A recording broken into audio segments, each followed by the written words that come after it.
D-Gen Nation fam, what is up? What is happening? We live for week 5. It's the D-Gen Nation podcast. We're doing the week 5 breakdown on Draftkings as always. 3 of your hosts coming back at you tonight. We got the trifecta reunited.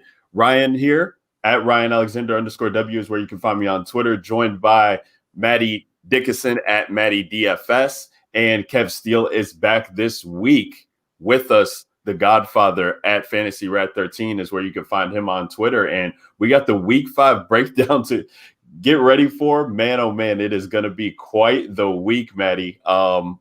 It was just me and you last week, and it was pretty straightforward, or not pretty straightforward. There were a lot of spots to kind of talk about. It seems like this week is maybe a little bit even more straightforward than that. We got games being pushed back. The coronavirus is coming into the league and saying, no, we want to try and mess this up for you guys. So, Maddie, how you doing? How was week 4? Ready for week 5? What's going on with you? I'm good. I know, trying to get through this low-scoring affair, watching the Bears try to kick a 47-yarder here to take the lead. You know, as a Chicago Bears fan yourself, you know the kicking woes that the Bears have endured the last couple of years. But it looks like he drilled it right down the middle, and the Bears take the lead. So let's go, Santos. At least we got a good, exciting game here on Thursday. This game's, it's a little low scoring than the fiasco we had last week between the Jets and the Broncos. But, hey, week 5, new week. We're back. We're ready to, bring the fire. Absolutely. We're going to bring the fire. So let's get into this slate, Maddie. And before we do, just want to shout out to everybody who's joining in. We appreciate you guys watching us late on Thursday night. If you're not listening to this tomorrow, everybody who's watching live, we appreciate you. You guys can subscribe to us on iTunes. You guys can watch this on YouTube, Facebook, Periscope. We appreciate all that. Subscribe to the channel on YouTube. Rate and review the podcast. Rate and review it on your podcast softwares. We really appreciate that. Follow the DGen Nation on Twitter at DGen Nation Pod. So yeah, Maddie, we're kind of touching on the slate. I think, we got Buffalo, Tennessee that's moved off of this slate. That's kind of depressing. I was looking forward to playing some Josh Allen this week on a main slate finally, but won't get that chance. Looks like New England and Denver has moved to Monday night. So we get that off of the slate as well. We got new look Jets that are coming in. Flacco starting. Le'Veon Bell's activated from the IR. And then we got Dwayne Haskins benched. Kyle Allen becomes the starter. He was the starter in Carolina with Ron Rivera, with Scott Turner, who's now the offensive coordinator in Washington. So a lot going on there. Alex Smith, the backup. Haskins is 100% officially benched. And we have games on the slate, Maddie, where a lot of the ownership is going, right? We got a big game with Atlanta and Carolina that should see a ton of love. We got games that are, expecting blowouts with Kansas City and the Vegas Raiders. Games that people love, they want to play Cowboys. They want to play the Giants in a bounce back spot in the NFC East. So this slate has a lot to offer us, Maddie. And it seems like, we don't have to go that far to be contrarian possibly this week, but that's not music to my ears because I love to be contrarian. Yeah, no, me too. Like last week we had all those, 8 totals over 50. And a lot of them were close spreads. So, there was a lot of great spots where you could just be different and not feel like you were, being suboptimal. So this week's a little bit different because there's 6 totals over 50, but 4 of them are games where it's spread of 9 points or higher. So you're looking at a couple lopsided victories projected by Vegas. So I think nailing those offenses that are big home favorites or big favorites in general, that's going to be important because those are going to be, the teams that score the most points. But on the other side, if you can get maybe one of those games where an offense on the other side that's a big underdog, if you can get them to keep it close, you're looking at a massive game stack potential because, the big favorite's going to put up points regardless. And if the underdog can push them on the other side, then that's when you get those nuclear outcomes. So 2 games are really, 2 games that are really catching my eye. And then I need to figure out if I'm going to stack a third game for my third team or if I'm going to, make a couple different variations of the one game that I am just absolutely in love with this week. So we'll talk about it. Yeah, well, let's get in and talk about it with these games. So let's get into the positional breakdowns as we always do. We talk about our favorites at the positions and start off with quarterback this week. And we have Dak on this week, and Dak has been the guy in DFS for this year. I mean, they've talked about it, I feel like, ad nauseum on NFL Network, ESPN. You can't turn it up TV on without hearing about how Dak's on pace for 6,000 yards passing or whatever the hell he's on pace for, and just gonna, he could obliterate the record and all of this stuff. And Dak's pretty much been an optimal play, I feel like, if not in back-to-back weeks, for back-to-back weeks with matchups against Seattle. He had the matchup last week against Cleveland, and now he gets another matchup this week against the Giants, who really haven't been able to stop anybody as far as passing. But I guess the Rams had something to say about that last week and the ugly win that they got. But it should be another good spot for him. I know it starts there for a lot of people, but let's talk about our three favorites at the weekend. Kev, you weren't with us last week to kind of talk about it. I know myself, I really wasn't on Dak. I had more Zeke, which was frustrating with Tony Pollard vulturing a touchdown. He still kind of got there for some people. But for Kev, for you this week, are you going back to the Dak well? Do you like the other guy in that game, or is it somewhere else completely different for you this week? Yeah, I mean, I don't really have any there's no great stats to bring up when talking about Daniel Jones and how he can exploit the Cowboys defense, because they've been so bad. But I think we kind of knew this going into the season, that this first 4 weeks of the season for them was going to be really rough because of the matchups that they had. I think for me, if Daniel Jones is going to be as low owned as what he looks like he's going to be, I think he's a great play. I mean, this Cowboys defense is really bad.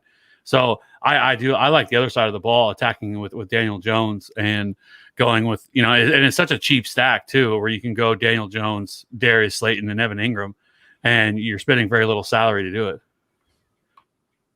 And what about Golden Tate for you? Well, I guess we'll talk about it at wide receiver, but we were talking in the 3-man chat earlier this week. I know you had brought up some stats just about what was being successful in DFS with stacking the quarterback with 2 pass catchers, running back with 1 other pass catcher. So when you're looking at these quarterbacks that you're looking to get into your lineups, are you looking for sure to pair them with 2 pass catchers, just 1, run it back with 1, or how are you attacking it just from an overall standpoint from these teams?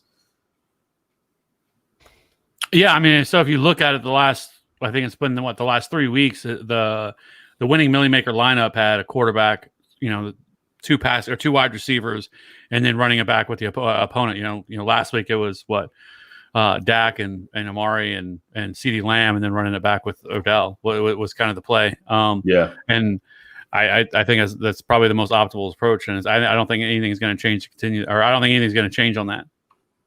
No, and I think that if you think about that, the correlation makes a ton of sense, right? If you've got a GPP winning quarterback outcome from the guy you roster, you're ideally needing, 300, 350 yards and at least 3 touchdowns.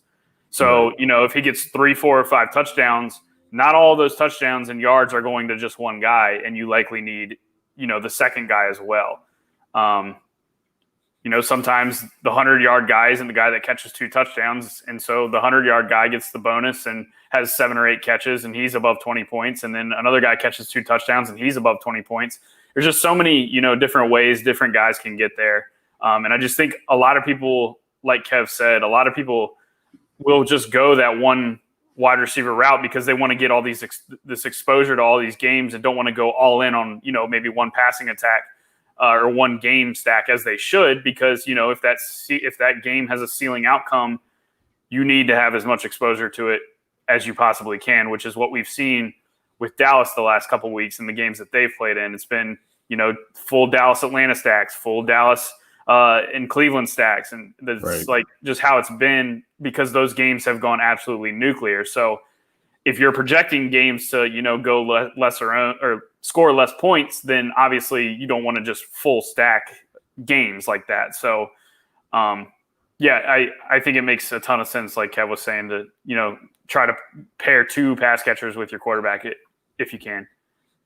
I hear you. And Maddie, you're on that same kind of wavelength as Kev is. I feel like, just in looking in the show notes as I have here, Daniel Jones was written down for you too in that same game. So what's popping off for the page on you with Daniel Jones, and who else are you looking at the quarterback position? Yeah, so the thing with Jones is, I mean, yes, Dallas's defense has been pretty bad. On the other side of the coin, though, I mean, they have played some really good offenses. I mean, Seattle, Atlanta, Cleveland. Cleveland is putting up over 30 points a game so far this year. So, I mean, they're no slouch on offense either. So I do have slight concerns, but like Kev said, if the Giants' pass attack is going to go underlooked, then I want interest. If they're going to be chalky, then I don't want interest. The other concern with the Giants' pass attack is they're not attempting any deep passes. I think they're last in the league in deep attempts. So, I mean, I guess that could be a byproduct of, maybe the pass rushes they face. Thinking back to like the Pittsburgh game, like has Daniel Jones even had time to, sit back and try to attack the ball downfield? Because when he has, he hit Slayton for a long TD in week 1 against Pittsburgh. And that's probably, the one of the hardest matchups they'll have all year. So I do have interest in Daniel Jones. I don't know. So I mean, looking at it, right? So like you mentioned, he is last in deep ball attempts, but he's actually second in deep ball completion percentage. But when you only throw 6 of them, it doesn't take a lot to skew that. But So I mean, if you kind of look at Dallas's defense, I mean, they are 25th in pass DVOA. They're allowing a 8% touchdown rate through the air. They're also allowing 0.614 fantasy points per pass attempt. So if you equate that to like 30 pass attempts, that's about 18 fantasy points. And I would assume there's going to be a lot more than 30 pass attempts in this game. They're also the one issue too with the Giants is that they've only been averaging 60 plays per game, but Dallas has actually been giving up or allowing the opposing offenses 71.8 plays per game. So I think you're going to see a much more fast-paced game here for them. And if you remember, go back to look at last year, I mean, Jones was he was very boom or bust, right? He had 28, or he had 4 games last year of 28 points or more in 4 games, and of those 4 games, 3 of them were against bottom 5 or bottom 10 pass defenses, that's where Dallas ranks. They've given up at least 38 points in each of their last 4 games as well. So there's just a lot to like here from this matchup. I'll talk more about Darius Leighton, I guess, when we get to the wide receivers. But I do think there is something to like here. But it's tough because you look at Daniel Jones and they just really haven't done a whole lot. I think he only has 1 game this year over in double-digit fantasy points, which is pretty rough. Right. But they've also had some really bad matchups as well, and they've been really slow. I mean, last week, the 49ers didn't run him off the field. I mean, it was a close game for a lot of the game, so they didn't really have to throw the ball as much. But he's still 7th in pass attempts per game, and he's also, whenever they keep a clean pocket, he's 6th in completion percentage when he's in a clean pocket. So we'll see what happens this week. But I do think Daniel Jones and going there, I do think it makes a lot of sense. Yeah, and he's the other thing you have to look at too, Kevin. This defense has been atrocious for Dallas. It feels like every quarterback that comes in there, they're just letting them do whatever the hell they want, and they've gone against some tough opponents too. I do think that, but you're looking at Daniel Jones's game logs here, and he's turnover and interception and fumble in 3 straight games. Had 2 picks in the Steelers game. So if they're not able to establish any possessions, that I guess it could lead to Dallas then putting points up on the scoreboard and then forcing him into throw these 40 attempt games, high 30 attempt games that he's had in the past, which we do like for fantasy, even when it's they're playing from behind. But yeah, just, have to bring that up when he's only scoring 10, 11 points, and because he's not giving his teams a chance when he's turning the ball over like that. It's crazy. Well, he's also, and also it's also should mention too that he's still running the ball at a decent clip. I think he's 8th in rush attempts among quarterbacks. So I think that is some of the volume or some of the upside as well that you can look at him, that he does have a little bit of rushing upside as well. So, this Cowboys defense is terrible. You can attack them all over. I mean, their corners are awful. Even Trayvon Diggs and Darryl Worley have both been really bad among corners as well. I think they've allowed 200 passing yards and 3 touchdowns through 4 weeks. So, and they're allowing like 18 completions on 25 attempts coming their way. I mean, so it's just been really bad for that secondary. So I don't see anything changing. And to be honest with you, I'm curious to see if they would even entertain the idea of moving somebody like Michael Gallup for a corner. if somebody came available, because it feels like that's really what they need more than anything is somebody in that secondary. The 4 games the Giants started out with: Pittsburgh, Chicago, San Fran, and the Rams. Like, those are 4 good defenses, right? And now you get Dallas. And so I mean, when you look at they're like, I could see myself really wanting to play Daniel Jones more going forward, because like their next 5 or 6 games are fantastic. They have great matchups moving forward. So if they're going to be if no one's going to play Daniel Jones, I'm going to have probably more than maybe I should. But I just think this is a good matchup for them. Yeah. So San Francisco ranks 6th in pass DVOA. Pittsburgh's 8th. Chicago's 5th, and the Rams are 7th. So all top 10 pass defenses there. And now you get Dallas, who is 25th. So, I don't think I'm going to overthink this one this week. You know, they're cheap. Ingram's free. Slayton's free. Jones is cheap. And you get to run it back on the other side of one of the highest total games of the week. So, no, and shout out to Will McNeil here, who's in the chat on YouTube, talking about the Jason Garrett revenge game narrative. You guys love the revenge game narrative. That's your always. Hey, you know, or birthday narrative or birthday, you know, whatever. Narrative. Definitely. It didn't work out with Kelsey the other night, but big on the narratives for sure. Hey, I mean, you know, Jason Garrett's not out there playing football, but you got to believe that he's going to try his damnness to go in there and beat up on Jerry World and company. But up to the rest of those guys on the team, Maddie, we had written down, I think the both of us had written down Deshaun Watson in this, you know, Houston-Jacksonville game, which I haven't seen. It's Thursday right now. I haven't seen it garnering too much attention, so to speak. And maybe it's because Deshaun burned a couple of people last week, or if they felt like he burned them, only putting up, he still had 23 points, but they did come late.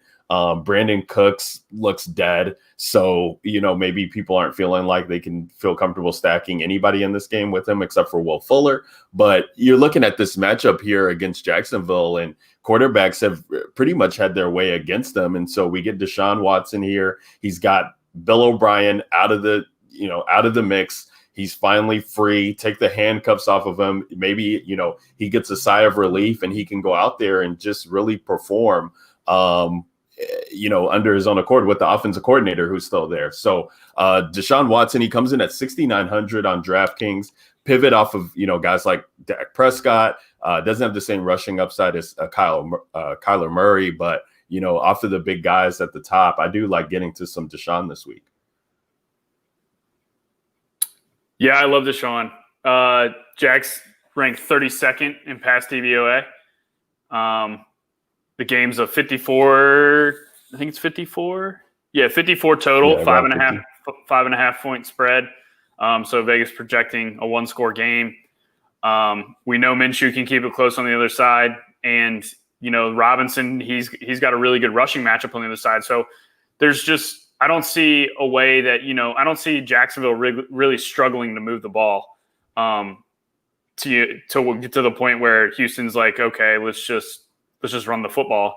And also they fired Bill O'Brien, and supposedly Watson loves this guy who's going to call plays for him. And he said, yeah, me and him are going to get together and we'll decide, you know, we'll kind of figure out a game plan on how to attack with the offense moving forward. And, you know, that just tells me like Deshaun, hey, let's let Deshaun cook. Right.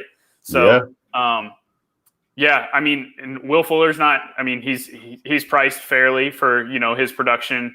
Brandon Cooks burned a lot of people last week. He was pretty popular and threw up a goose egg. And then we've got, you know, Akins.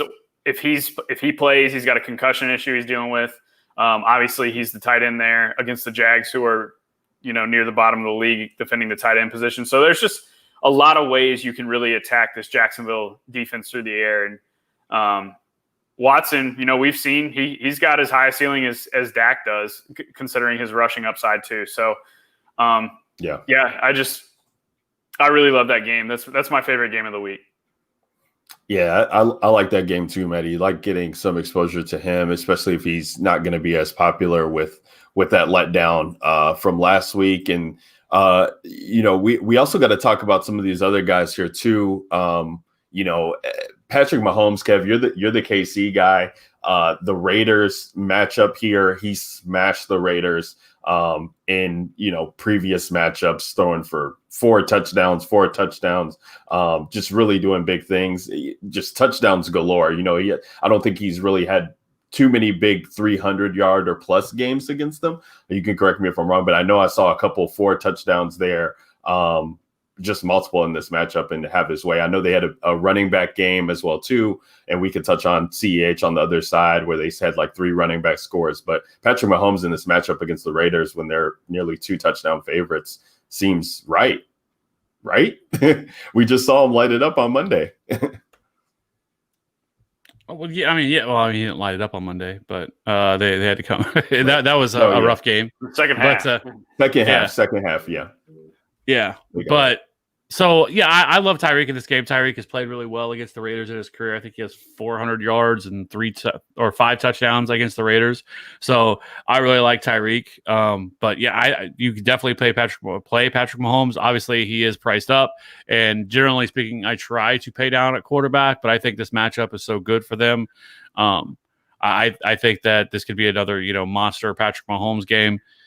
7,700. I think there's enough cheap pieces and enough value on the slate that if you want to run Patrick Mahomes and like a Tyreek, and even like I don't know, maybe a Kelsey if you could do it, but then or Watkins, I think would be in play.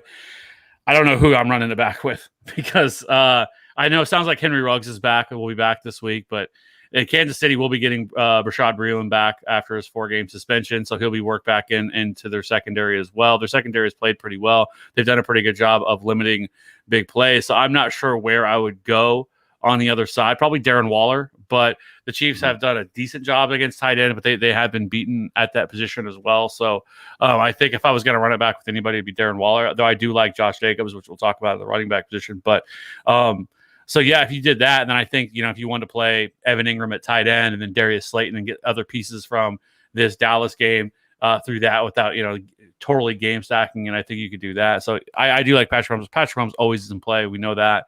And, he can torch this defense without any problems and probably, a bounce back game because last week's their offense on Monday night did not look very good whatsoever, but they're playing New England, one of the best defensive minds in all of football. The Raiders are really are getting some injuries on that defensive side of the football as well. Nobody in that secondary worries me one bit. So, yeah, I love that. I love getting to some Pat Mahomes this week, and you like him because you don't necessarily have to pay him. He's like the one guy or one of the guys I feel like you can play him and he'll throw a touchdown to 4 or 5 different guys. It doesn't matter. You don't have to stack him necessarily with anybody because he can just get there by throwing it to even the linemen too. So it's crazy. I do like Lamar Jackson too, who's just $200 more on DraftKings. This Cincinnati matchup, he's had some success against them, both throwing. I think he had a 3 touchdown game against them. He's had 2 100-yard rushing games against this defense over the past 2 years. So, and I know he popped up on the injury report with a knee. The team is saying he's playing. They're just holding him out because of, whatever. They don't want him to get any more banged up. Lock and 4, I think, said that he was going to be playing too. So something to monitor. But if he goes in to the weekend and kind of still has this going, but ends up playing, I do like getting some leverage exposure to him at 200. But before we move on to running back, we got to talk about one guy who I feel like is going to be the cash quarterback. He's going to be high owned in GPPs, and that's Teddy Bridgewater going against this Atlanta Falcons defense that just got torched by Aaron Rodgers. Just ridiculous what we saw from that game on Monday night in the late game.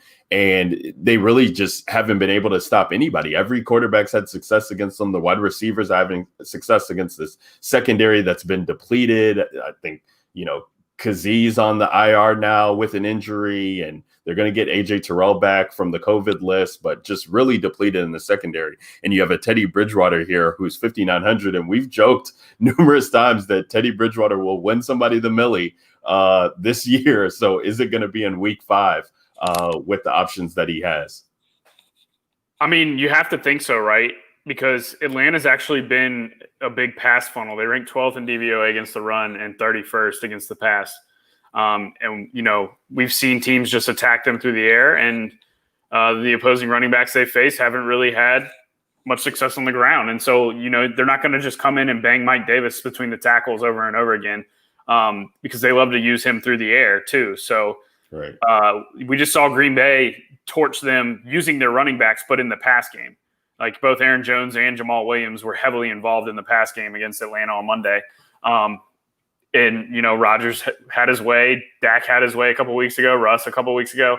It's really hard to get off Teddy, and especially with the weapons he has, Robbie Anderson, DJ Moore, where the ball's going. You can even pair him with Mike Davis if you want, because Davis is getting so many targets, and we just saw Atlanta get shredded through the air by running backs. So, yeah, that's the other game. That's probably my second favorite game behind Houston and Jacksonville.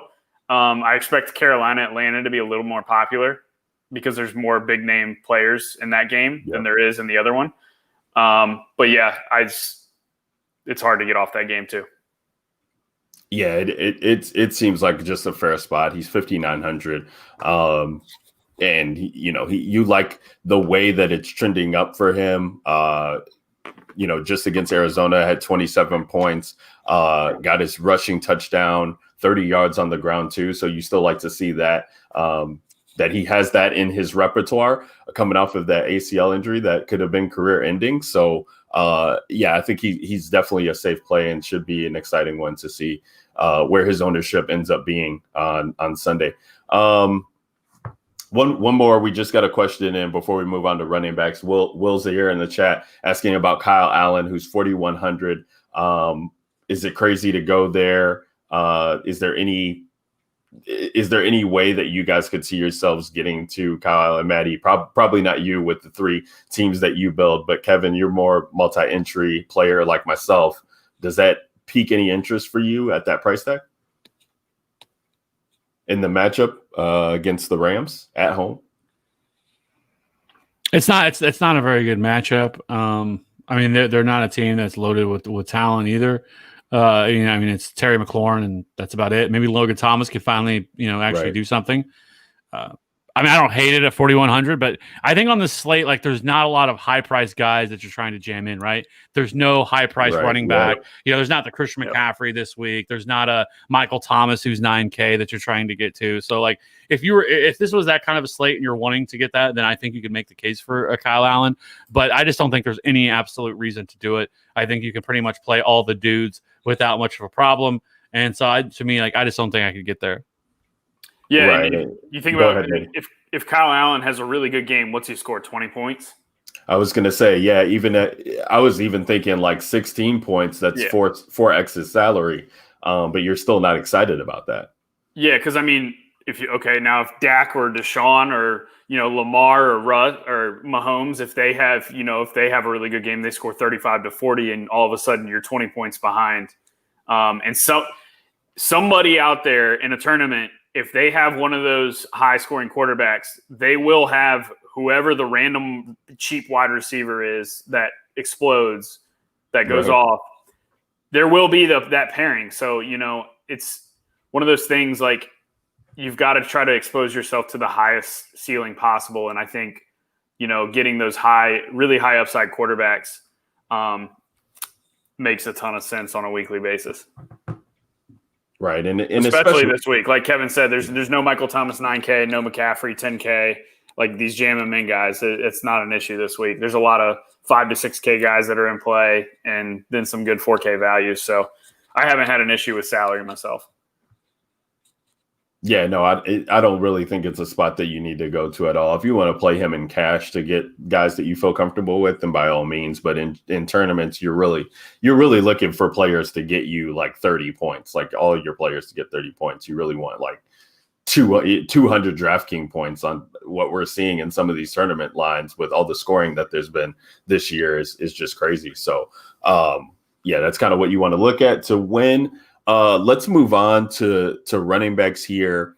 And, like you guys have talked about, we don't really have that many studs on the slate. We got Zeke at the top, and that's pretty much it for the 7K or higher price running backs, which is really interesting to see since we've had a couple of them the past couple of weeks. We got a couple of guys in the 6K range that I know a lot of us have written down. James Robinson, I guess he's not going to be chalk, or maybe he is going to be chalk, but he isn't a good matchup. So we should touch on him. And then we got a situation in Arizona that is really one that I don't know what exposure I'm going to have to that situation at all. But if it is this week, would we be surprised? I wouldn't, because it's crazy. But Chase Edmonds could be getting the work if Drake is not coming up to the fold. He's man, what a letdown Drake has been. But I digress. Okay, let's start it off at the top. And Maddie, we have guys that overlap here. So Clyde Edwards-Helaire and Ezekiel Elliott. I mean, those are the two guys. They're both at the top, but they were just. I was looking at their matchups, and Zeke is this. I was playing Zeke last week, so why am I not playing him again this week? And a game that should be bananas, and he is still getting red zone work, and you're loving the target share that he's still seeing with all the weapons that they have, and Dalton Schultz in the mix. And this guy's still, whether they're down, whether they're up, Zeke is going to be on the field. It was frustrating that he didn't get the red zone touch. Then they bring in Tony Pollard. Then Tony Pollard gets the red zone touchdown. But Zeke is going to get his, I feel like. And Clyde Edwards-Helaire, this matchup against the Raiders, I'm looking at, last week what Singletary was able to do to them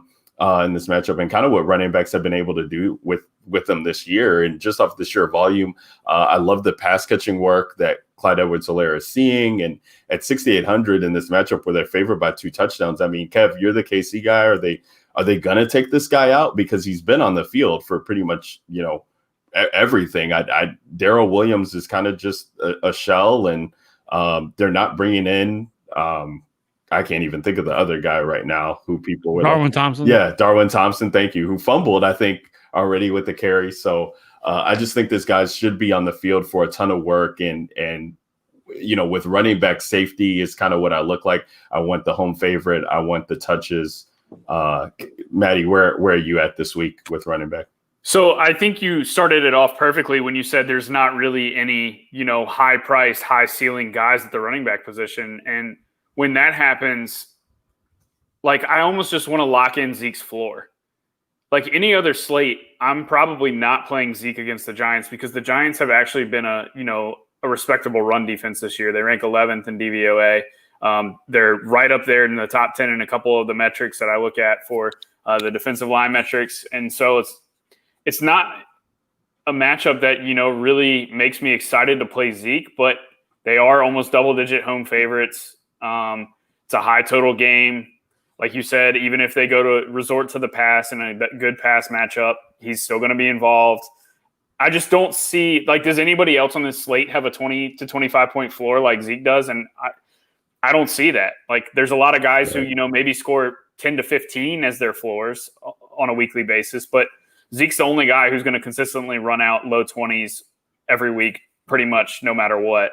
I just don't know. I mean, I guess he could run out a 35-point game if he scores 3 touchdowns, which is possible.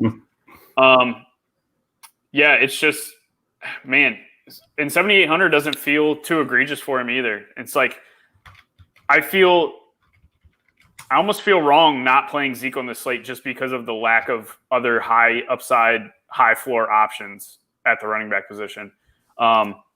You touched on Edwards-Helaire. He's in a great spot against the Raiders. They rank 30th in rush DVOA. They're at the bottom of the barrel in every single rush defense metric. He's getting a ton of volume. 6,800 is, it's almost too cheap for how much volume he's getting and what this matchup is. He's going to be popular. So I almost just want to lock button him and be overweight on the field, because he's in that good of a matchup. They're double-digit favorites at home. And I just don't really want to get too cute with that play there. James Robinson, you mentioned him. He's in another great spot where Houston has been worse against the run than they are against the pass. Robinson's involved heavily in the pass game as well. I keep telling people Jacksonville targeted running backs 129 times last year, and they're going to continue to keep doing that because Minshew's still at quarterback. So Robinson's still going to be involved in the pass game, and this is as good of a matchup as it gets on the ground against Houston. So I really like him. And then I was trying to do some digging on Mostert today to see if he's going to play this week.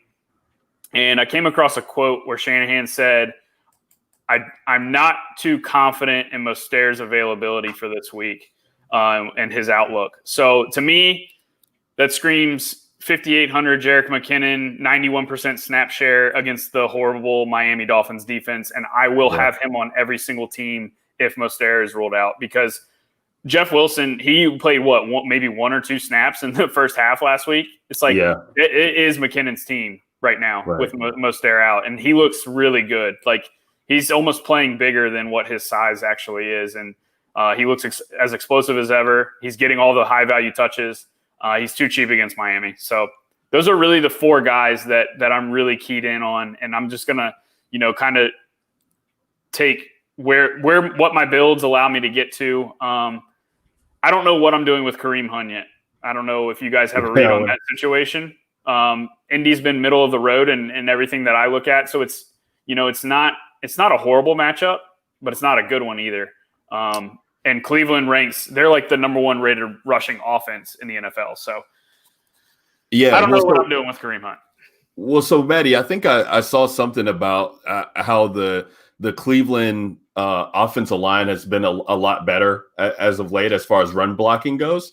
And then with Kareem Hunt, I'm looking at this, right? And so they faced Dalvin Cook, and he didn't get, the 100 yards that you're looking for, but I think he got like 60 on a ton of attempts. Then you're looking at the week 1, James Robinson, he breaks out and he gets about like 60 yards. Then last week, or whatever it was, when they faced Miami, they let Kalen Ballage go for 5 and 44. Okay, so Kareem Hunt, we know, catches passes too, and he'll be asked to run more, but maybe they spell him, bring Dearness Johnson in, and he can get some catches. If Kalen Ballage is getting 5 for 44, like Kareem Hunt can definitely get there. And then last week, Montgomery wasn't able to get going in that game, but he was still seeing a catch share too there. So I think they have been pretty good, but we'll see where the rubber meets the road here with the Cleveland team, who we know wants to give their running backs the ball. And so just off of volume, I think they could get there. If people are looking at the numbers,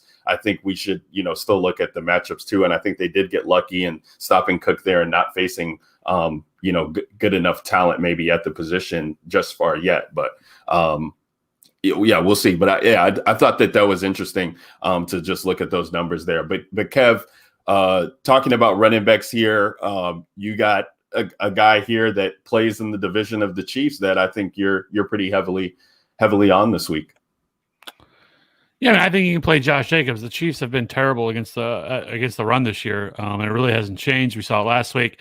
Really, what's really saving them to not be even higher in terms of fantasy points allowed has been the fact they only allowed 1 rushing touchdown on the year, but they've allowed 489 rushing yards.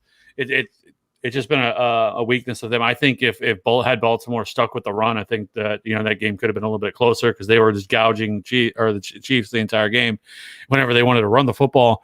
But that's going to be the question: is do the Chiefs get up early and move away from them? Because then that's where you see probably Josh Jacobs lose some opportunities. But if they can keep this game close, which I think they can at least do so for most of this game, I think you have to love Josh Jacobs. I mean, he's number 1 in the league in terms of carries. He's 12th or 11th in targets. Excuse me. He's seeing 75% of the opportunities in the backfield.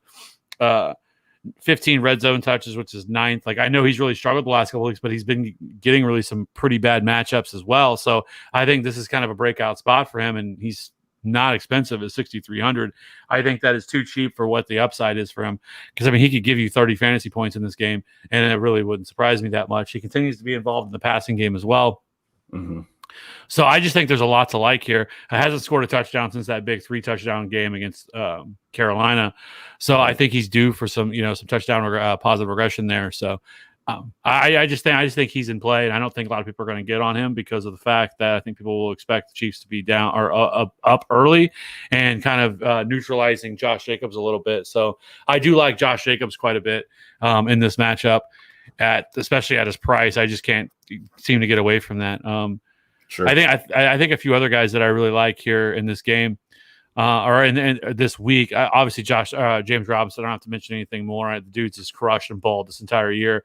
I think he's been the best rookie running back, and he's been arguably, I mean, he's been a top 5 running back, overall, not just among rookies. So the dude's kind of come out of nowhere. And I think people are just continuing. I think why we continue to see low ownership is because I think people are waiting for that shoe to drop on him. Like it's just the bottom's going to fall out and he's going to turn back into, the undrafted rookie that he was.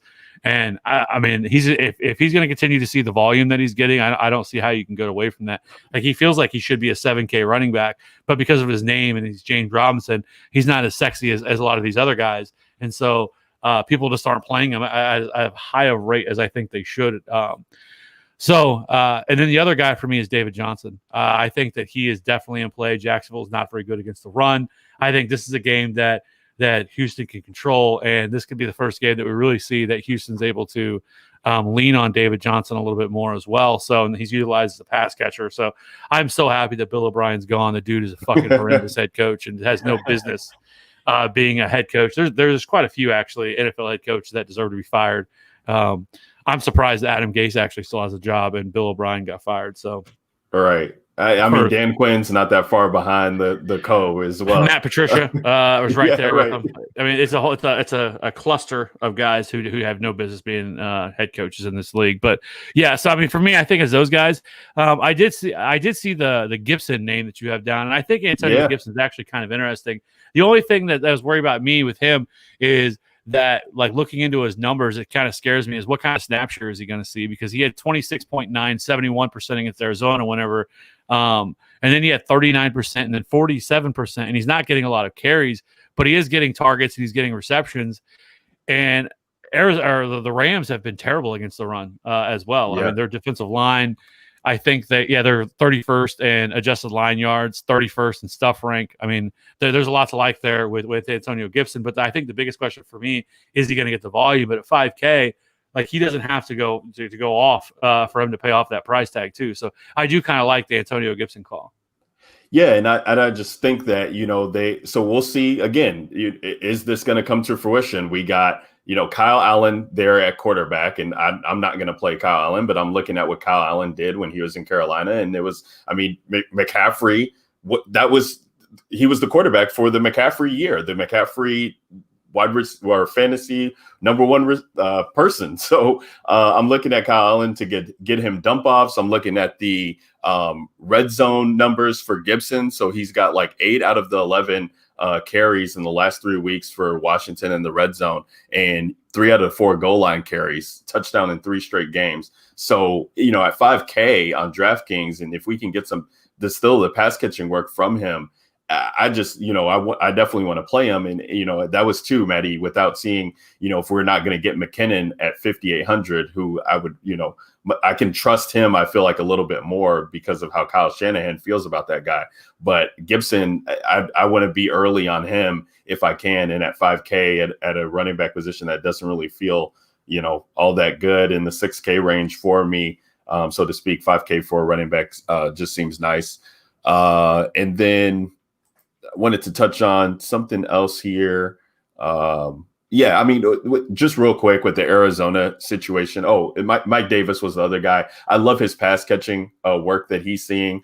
It's just been ridiculous, and the guy's just putting up numbers in a game. Atlanta's still terrible. I think they're top 4 worst against receiving backs so far this year. And Maddie, you touched on it with Williams and Jones. Their numbers combined were just absolutely ridiculous. 13 catches for 100 and something yards and a touchdown. So Mike Davis is definitely just in a great spot. But before we move on, I was serious about the Drake Edmonds thing. Like, what is going to happen with Arizona this week? I know that Kyler Murray's kind of taken over the running back duties there, so you can't really trust that situation to begin with. But Chase Edmonds, I think, he might start to come into the fold here as we get into weeks going, because Drake has just been terrible and he's not getting any pass catching work.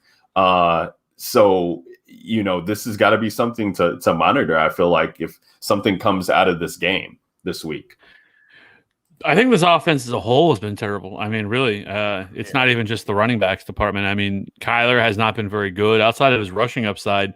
That's really what's propelled him to be a pretty solid fantasy quarterback, because it's not been good. He's not been efficient. And then you look at Kenyon Drake, and you're right. Like, I mean, he's been terrible. Chase Edmonds has looked like the better running back. And I mean, I know there's people that are going to want to play Kenyon Drake this week, but I know this is kind of one of those situations for them where people are going to say that, oh, this is a great matchup. If he can't do it against the Jets, when will he do it? I don't know if he will. I mean, because as we know that Cliff Kingsbury is certainly a coach that will change directions rather quickly. I mean, look what they did with David Johnson. And so it wouldn't surprise me if this turned out to be something like last year where David Johnson was out there. Then all of a sudden they just, David Johnson saw the bench the rest of the game, and Chase Edmonds went nuclear for 35 fantasy points, and no one played Chase Edmonds. So there's a part of me that wants to play a little bit of Chase Edmonds just to be a little bit different. It's not very many lineups, so there'll just be a few because I just think this is still probably a split backfield. But I do think that thinking that Chase Edmonds, I think it's very possible that he could take over this backfield, and sooner rather than later if Kenyon Drake doesn't turn around, because Kenyon Drake just does not look very good.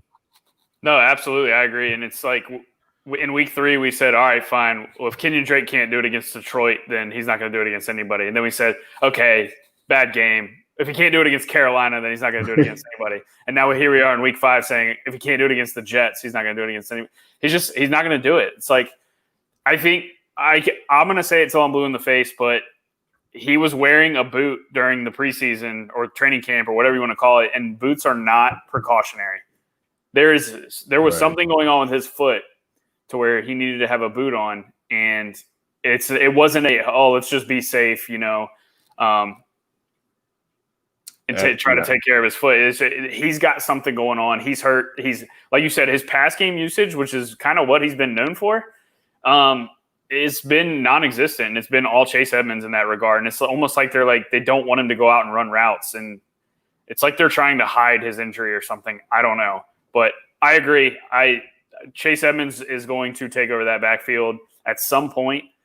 This isn't the greatest rushing matchup in the world, and people are calling the Jets a good rushing matchup.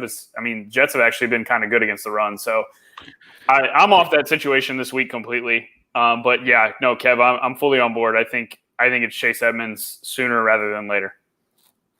Yeah, I think the other scenario too is that you don't have to worry about like some sort of contract that's holding him down, because this is a 1-year transition tag on Kenyon Drake. So they owe absolutely nothing to Kenyon Drake. So they could easily change directions and move straight to Chase Edmonds getting the majority of the backfield touches. So yeah, I just can't do it. No, I just wanted to touch on it because I know that people will go back to the well with Drake, and then Edmonds could be the guy, but it's not one that I really feel comfortable in touching on.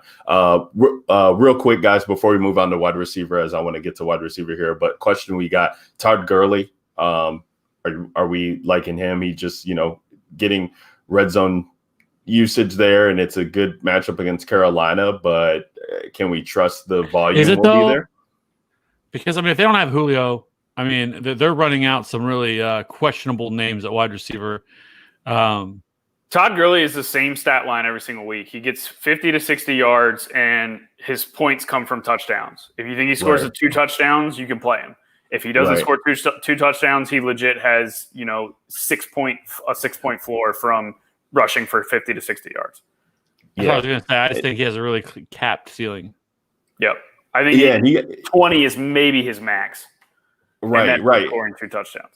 He I think people got lucky in playing him in the slate on Showdown, as he was able to get that score before the game really got out of hand there. And so I think if they're going to be behind here against Carolina, like, he's definitely going to be benched for Brian Hill. And then he gets the touchdown, and then they're still putting in Brian Hill and other running backs to spell him, because I just don't think they want to use him how he was used in LA. Like, they're only going to use him when they need to go to him. And if they don't need to go to him, if the game's out of reach, or if they're firmly in the lead, then he's not going to see the field. And we saw that in the Chicago game too, where they got out to that big lead, and then Brian Hill was in and was able to get, kind of just mop up duty and take control of it until the game got close again later in the fourth quarter. But yeah, it's so hard to trust Todd Gurley week in and week out. Let's move on to wide receivers, guys, as we talk about here. And I had a couple wanted to choose from a couple options here. I'll kind of kick it off and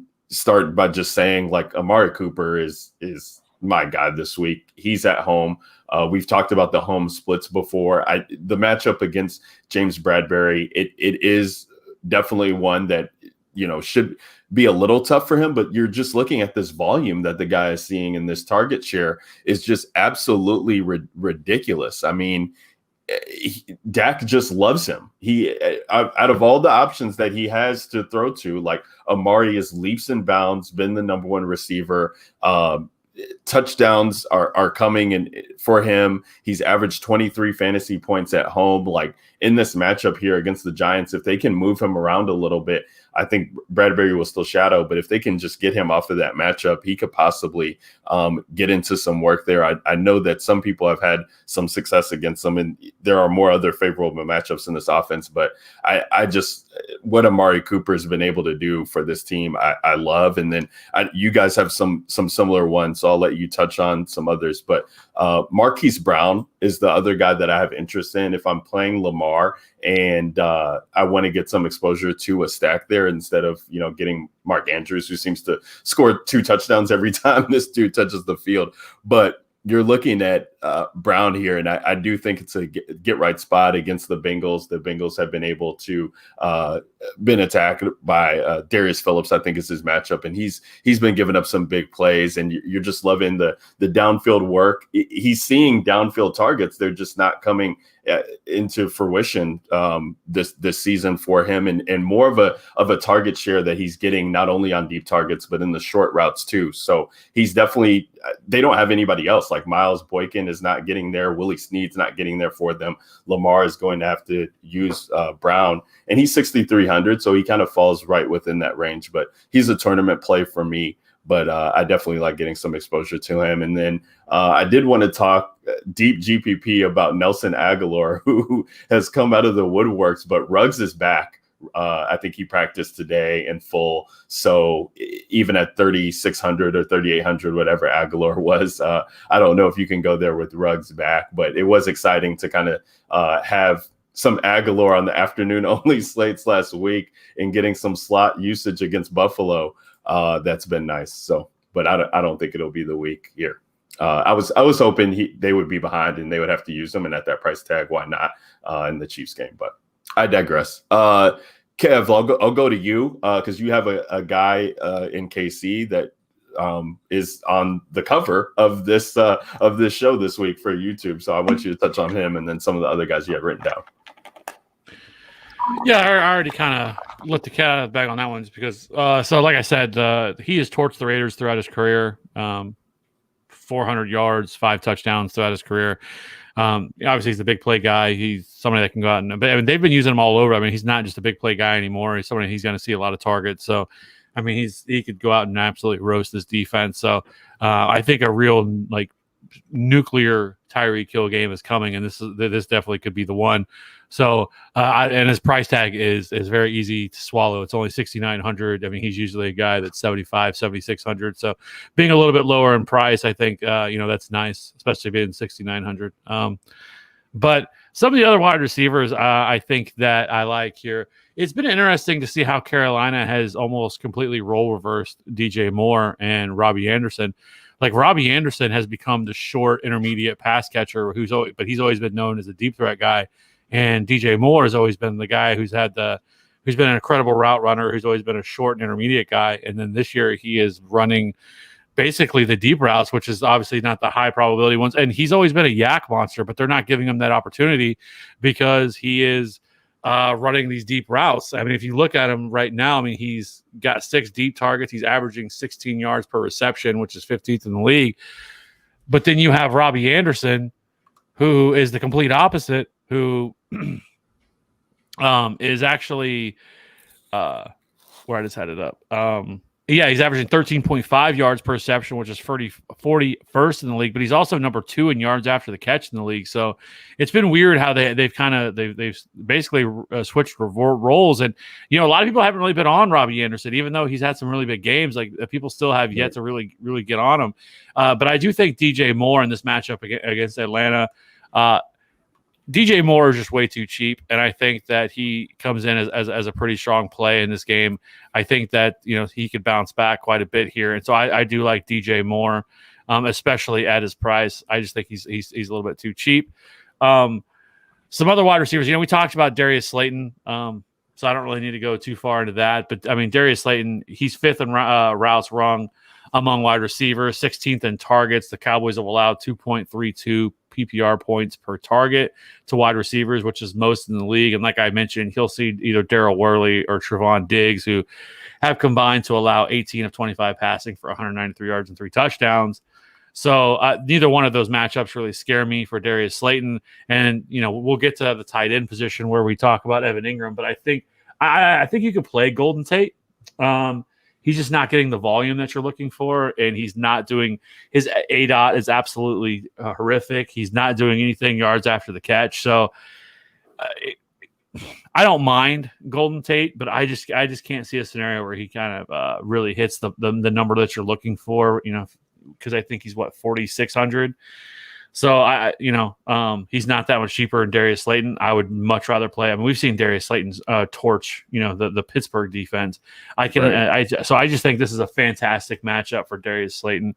Did you say what his ownership's coming in at? Because if it's low, like I'm going to have 100% Darius Leighton, because I think he can absolutely crush this matchup.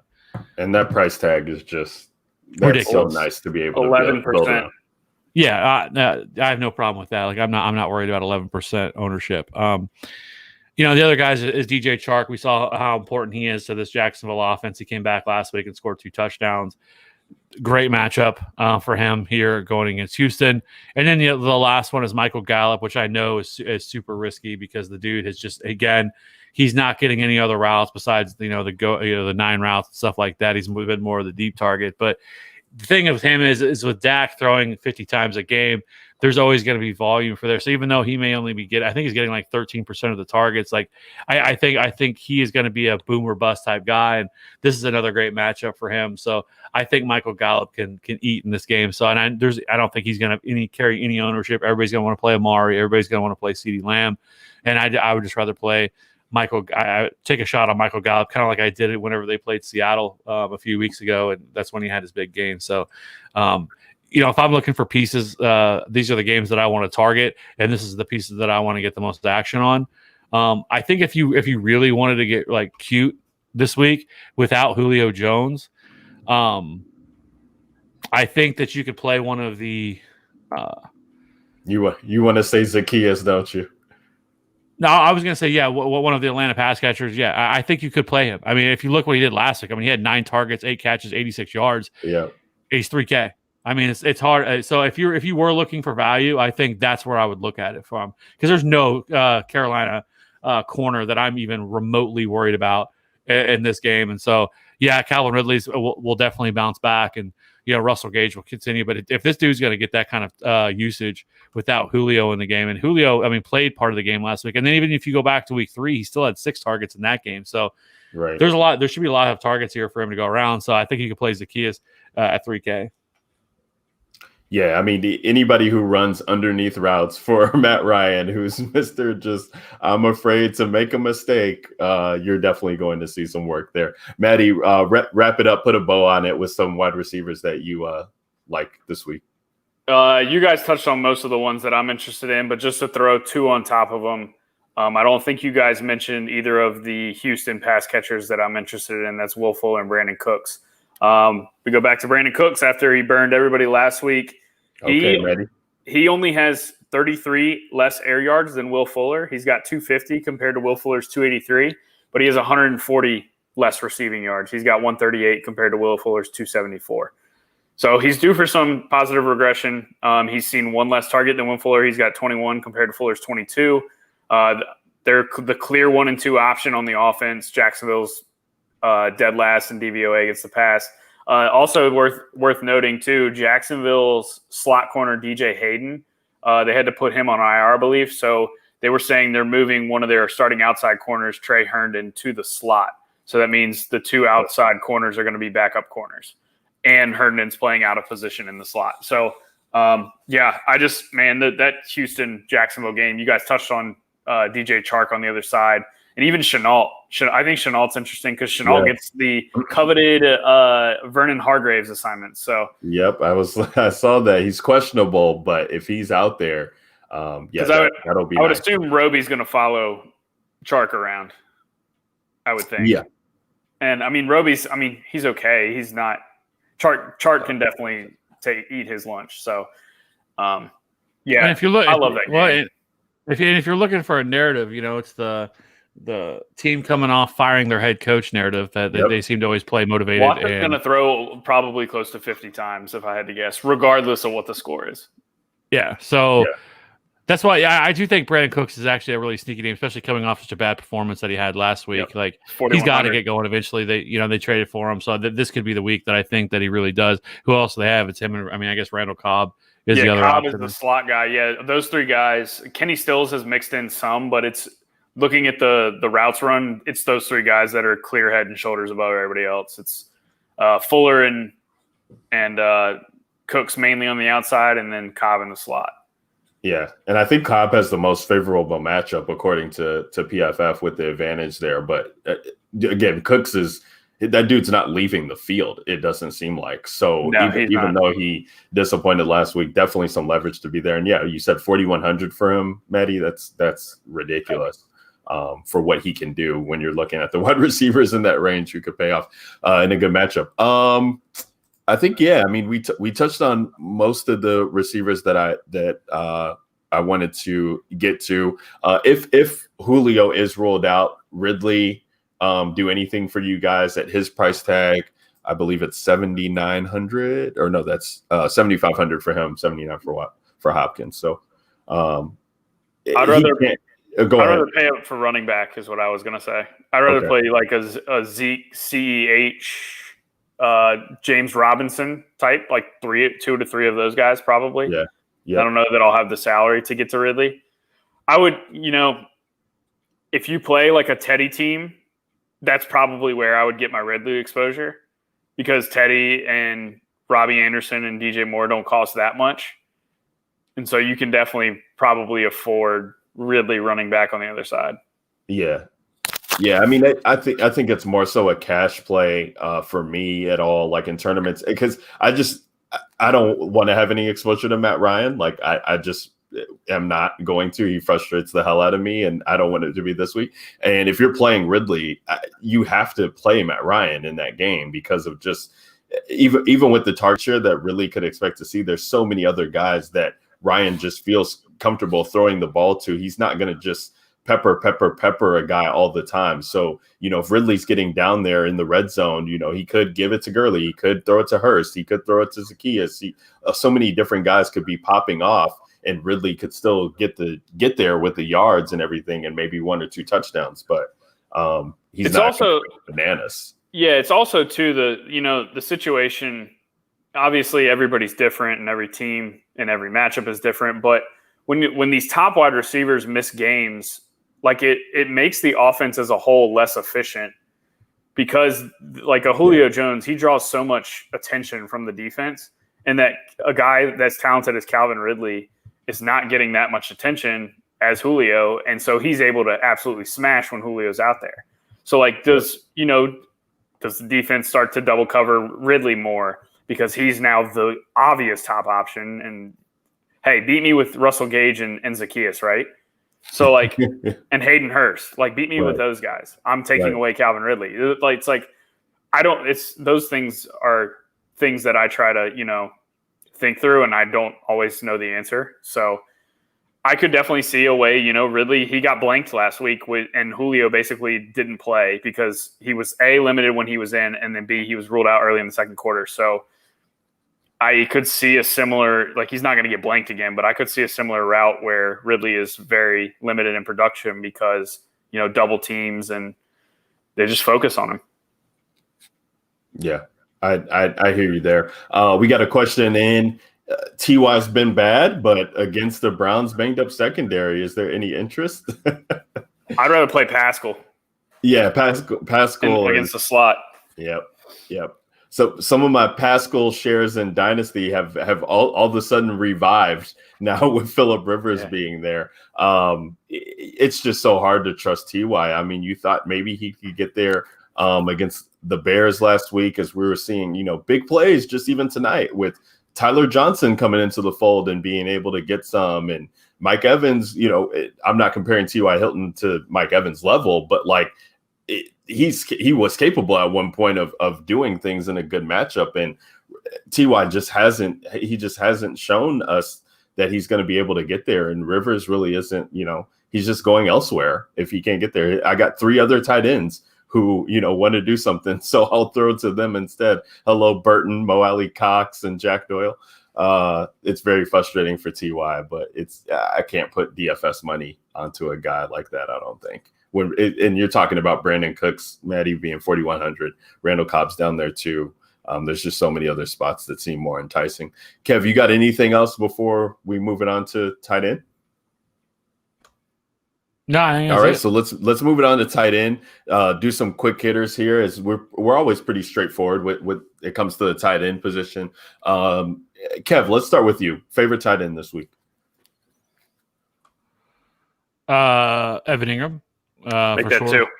He's way too cheap.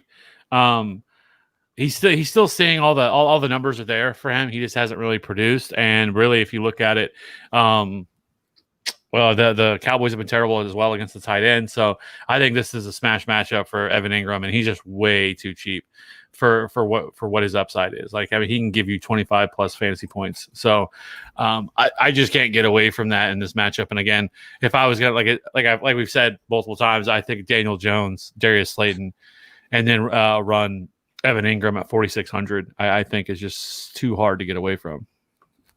Yeah, I definitely like the price tag on him. And yeah, to get exposure to I think Slayton's going to be the guy for me to get exposure to this offense, but it does make sense at a tight end position that's really kind of been horrendous, so to speak, as far as fantasy production goes. You get a touchdown from the tight end position, and it seems like, you're chilling. At least that's what the weeks have been showing us through 1 month here. Maddie, you got a guy who's pretty much been the alpha outside of George Kittle at the tight end position that you want to play. Talk to us about Darren Waller. Yeah, so I mean, like Kev said, there's really only 2 run back options in that game if you're stacking the Chiefs, and that's Waller and that's Jacobs. Because those tight end and running backs, that's where you attack Kansas City. They're one of the best defenses against wide receivers. And I think it would be a mistake to try to go play a Renfro, or I haven't even seen, because I have no interest in them, but I haven't even seen our Ruggs and Edwards even back to playing. Ruggs is full. Ruggs is full participant. Yeah, but even then, that actually helps Waller, because Ruggs takes the top off and Waller can operate more underneath. But yeah, Kansas City's very good at defending wide receivers. So I think if there was a guy who could, have a 25 to 30 point game this week, it would be Darren Waller or Evan Ingram.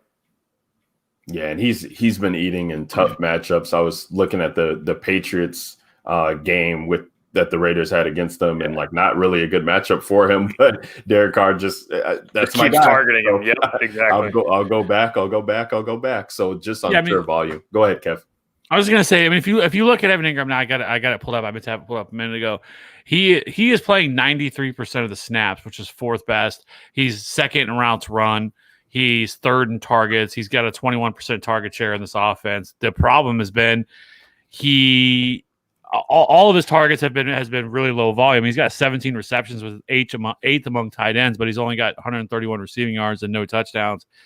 So all the baseline stats are there. He's going to be out there a ton. He's running a ton of routes, and he's just super cheap. So that's why for me, I just can't get away from Evan Ingram and what he can provide. He's also 10th in yards after the catch. So the dude's still super explosive, and this is kind of one of those nuclear spots. Yeah, the yards after the catch thing is big because his ADOT is only 5 yards per target. So they're not using him deep. They're using him short and relying on his athletic ability to, have that yak. But same breath, we talked about Daniel Jones. Evan Ingram has had the same tough matchups that Jones has had with San Francisco, the Rams, Pittsburgh, and I don't remember the 4th one off the top of my head. But yeah, it's 4 good defenses against the pass in general, and especially against the tight end position. And yeah, this is as good as it gets against Dallas.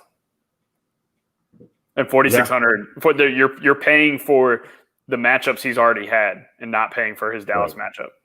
Right.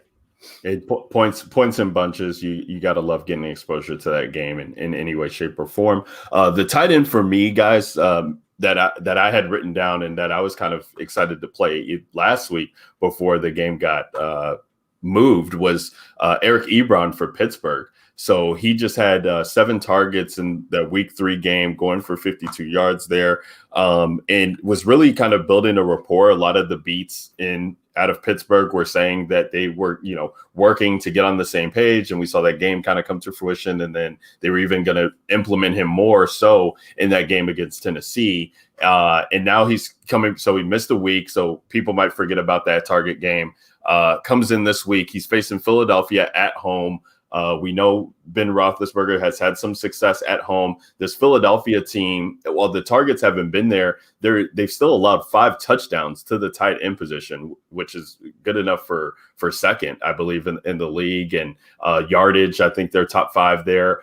Maddie, you had mentioned that Jalen Mills was playing safety. They moved him from safety now, and now he's playing corner. So that's kind of opened things up and could be some of the reason why tight ends are having some success. At 4K, I like getting some exposure to Pittsburgh when I can. And at the tight end position, that guy scores a touchdown and does a little bit else. I'm comfortable with that. So I like the guys that you guys are talking about, like Ingram, like Dalton Schultz this week, and the Cowboys in that same game.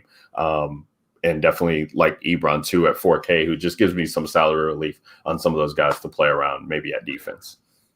But I mean, I would figure though that most of those targets came because of Deontay Johnson was out with a concussion. So with Deontay Johnson back, I think that's going to eat into some of that. No, that should too. But we've seen targets just come in bunches when Ben Roethlisberger is out there, Kev. I mean, the guy is still going to throw. I do like the matchup for James Conner, but I think the secondary is not really great for Philly, and there just might be targets enough to go around. He's leaned on the tight ends in the past with, all the guys that he's had there with Vance McDonald and guys before that. So I think that, they brought in Eric Ebron for a reason. And at 4K, I'm comfortable playing that when I'm really just looking to get a touchdown out of this position. If I'm paying that price tag and pay up elsewhere. Do we think that finally, after like 3 weeks in a row of talking about Logan Thomas as being possibly a thing, that maybe now with Kyle Allen, he might be a thing? Because I mean, all the records and numbers are still there. I mean, he's fifth in snap share, 3rd in routes run, 5th in targets, 8th in target share. What's that? What is he in drops? Hasn't he dropped a lot of passes? I don't know. Has it been all Haskins, or has it been him dropping passes too? Haskins has been pretty bad. Yeah, I mean, his catch rate is 46%, but his drop rate is 10.7%, which is 7th in the league. But his target quality has also been a 4.2, which is 32nd among all tight ends. So a little bit of both. Yeah, it doesn't really help. Play, but.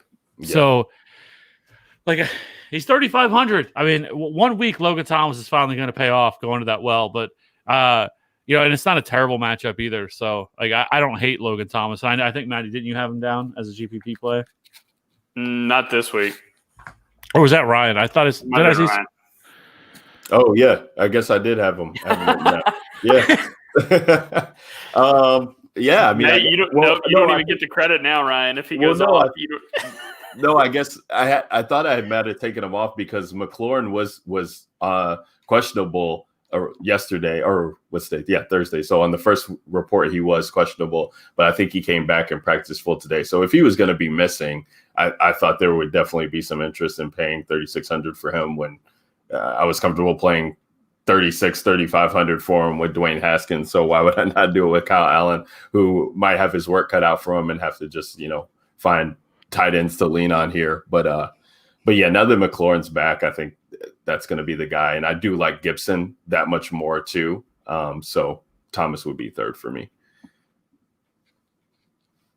Let's talk about defense as we get ready to wrap up the pod for the week 5 breakdown for DraftKings here, and defense has really been interesting. You know, paying down has kind of worked out a little bit, but paying up last week or a couple weeks ago is kind of what you needed to do.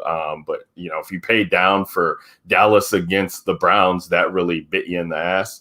You weren't paying down, I guess, on DraftKings. I think they were in the 3K range, but they were like fourth priced on FanDuel. I know a lot of people play them on FanDuel. That was ugly. So we come in this week, and really not that many pay down options that really interest me as far as like when we're talking about the 2K range, the 2,100, 2,200. I guess the cheapest I'd be willing to go would probably be the Browns in that matchup against Indy at home, 2,700. If they can get some pressure here, you're liking just what they're getting in the sack category. I mean, 2 or more in every game, 3 games in a row where they've gotten 3 sacks, getting some picks, which you really can't count on. But Phillip Rivers has made mistakes before in the past. And if they can get a secondary, healthy enough to run out there and get pressure with Myles Garrett and these guys, like I do like getting some exposure to them. But I do want to find a way to get the Chiefs against the Raiders here. They're 3,500, and we just seen what they can do to take advantage of teams. And Derek Carr really, Kev, I think you've talked about this numerous times year in, year out of just how bad this dude looks when he plays against the Chiefs and at home there with fans, one of the only stadiums to have fans. This team just they really, this unit is really coming together. And at 3,500, while we're getting defenses that are priced up to 42, well, Patriots are postponed, but Cardinals are 41, Rams are 4,000. Like, I still think they can pay off. They just do so many different things to try and they have a ton of ball hawks. They get pressure on the quarterback. I just love what they can possibly do when you're talking about paying off a price tag, and then on special teams too, to get some exposure to them there. I definitely like them there.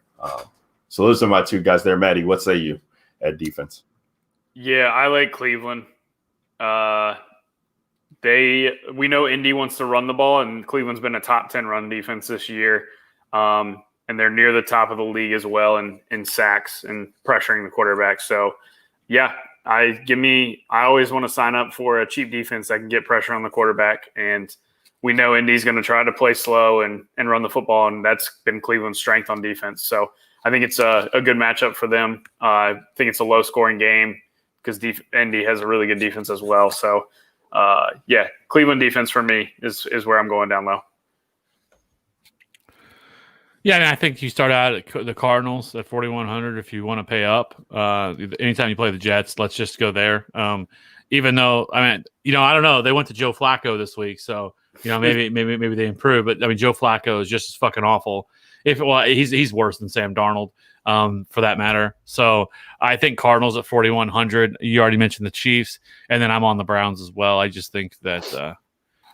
That's probably where I'll go. I can't pay down to this really low tier of tight ends. I don't think you need to this week. We talked about salaries. Yeah, I think the Browns make a ton of sense. Yeah, I mean 2,700. Yeah, that's probably the range I would about as low as I'd want to go. I just can't see myself going much further. I mean, maybe the Panthers, maybe. But I don't love that either.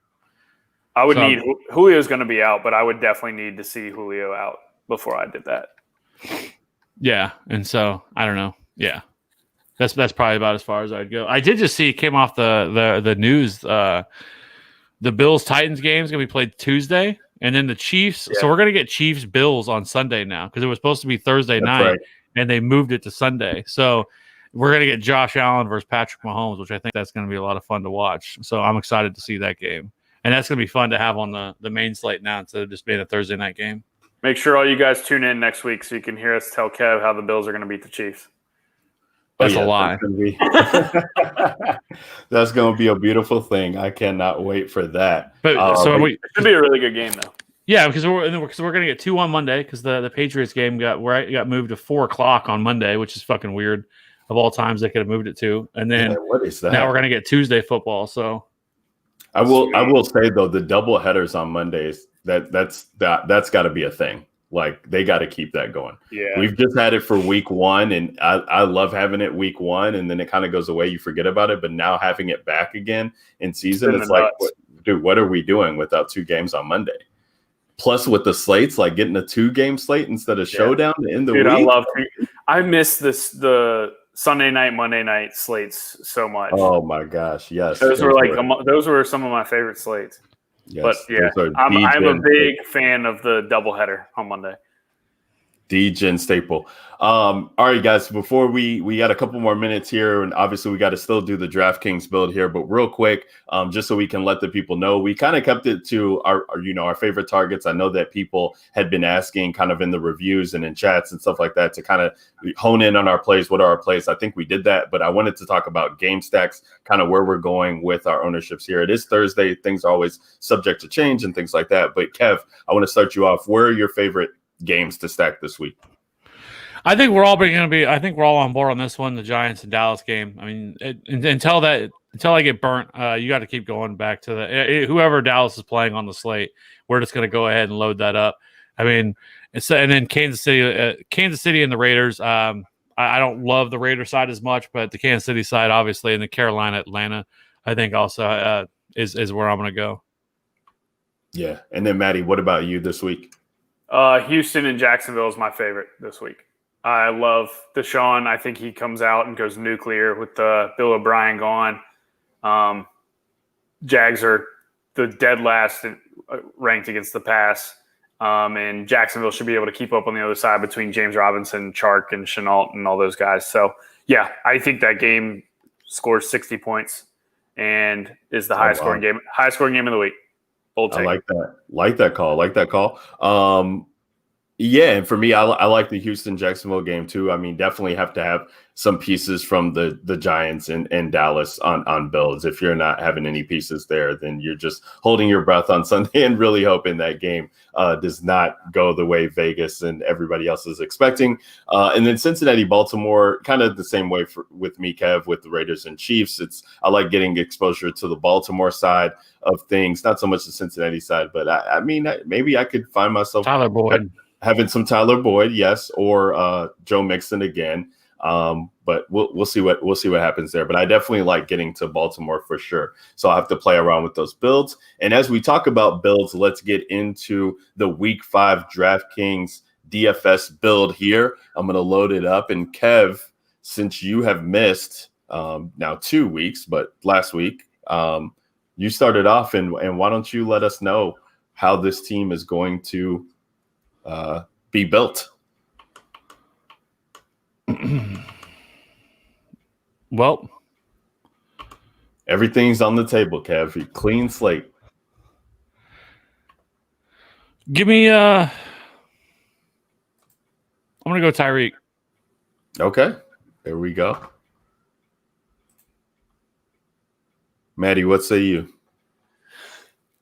Jerick McKinnon, assuming Mostert is out. All right. And we'll keep everything updated. I think we might have missed getting the team out to you guys last week. But definitely we'll make sure we get the team out this week, and any adjustments that are made, we'll be sure to share those on the DGen Nation Twitter at DGen Nation Pod. If you're not following it already, please do so. And that's where you can find the team that we're entering here. McKinnon and Tyreek Hill, that's leaving us. I mean, why the hell not? Let's just go with Mahomes. 7,700 there with Hill as well too. I knew I should have went Daniel Jones. All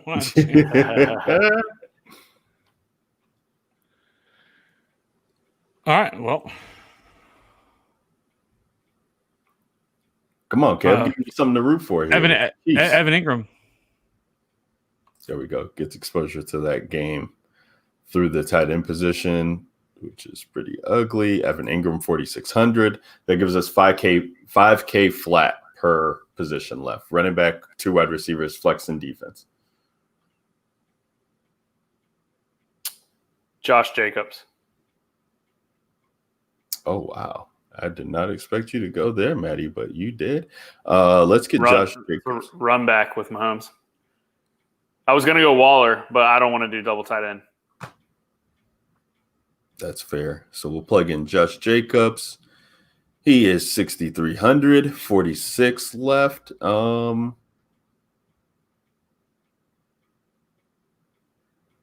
This is interesting.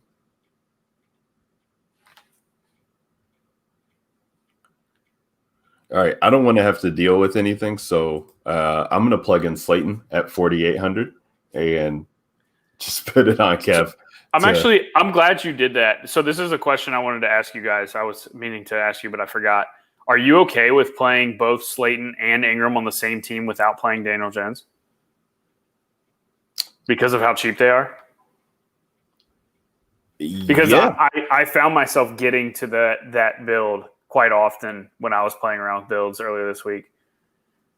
Like I found myself because Slayton's cheap and Ingram's cheap, and they're the clear two options in that offense. But if they both smash, doesn't it make sense to just play Daniel Jones at that point? I don't know. I don't know how I feel. Well, I think just on the way that this game could go, Maddie, if they're up, and you're thinking about if they can get themselves, maybe down the field, but they're having to convert some plays into field goals. And so on DraftKings, these guys can still get there. Like Evan Ingram, for example, if he's getting the 100 yards, you get the 3-point bonus there. Slayton takes one to the house. So just one touchdown from Jones there, but he gets he can get the bonus there. And then the catches just matter so much. And the volume's been there. Tate's still there, but I still think at these price tags, 2 players there, you're looking at, what is that, 9,500 for them? Yeah. And they could, you could definitely still see them getting 30. You like that at, what is that, 4x, 4.5x there? And Jones could still, end up in the 20 range. But we have Mahomes who could end up in the 40. No, you're right. So I think it's just a matter of who that quarterback is that you're playing with him. Like a Teddy Bridgewater, I don't know how you got to play Teddy with 2 wide receivers there on Carolina, and then you figure out a way to possibly run that back, right, with him getting there. Yeah. So I would much rather play Daniel Jones over Teddy. But when we're talking about like guys like Mahomes and Lamar, and you're getting exposure to that game, I think it's fine. Okay. No, that makes sense. I'm on board. So the team right now, Pat Mahomes, Jerick McKinnon, Josh Jacobs, Tyreek Hill, Darius Leighton, Evan Ingram, wide receiver flex, defense is left. Kev, it's on you. 46-33. We're just going to keep the mini stat going, and I'm going to go Michael Gallup. Oh, baby. Mini stat going. Let's do it. 4,200, 4,250, flex and defense left. Work that magic, Maddie. What are you leaving me with? Let's see here. Let's go.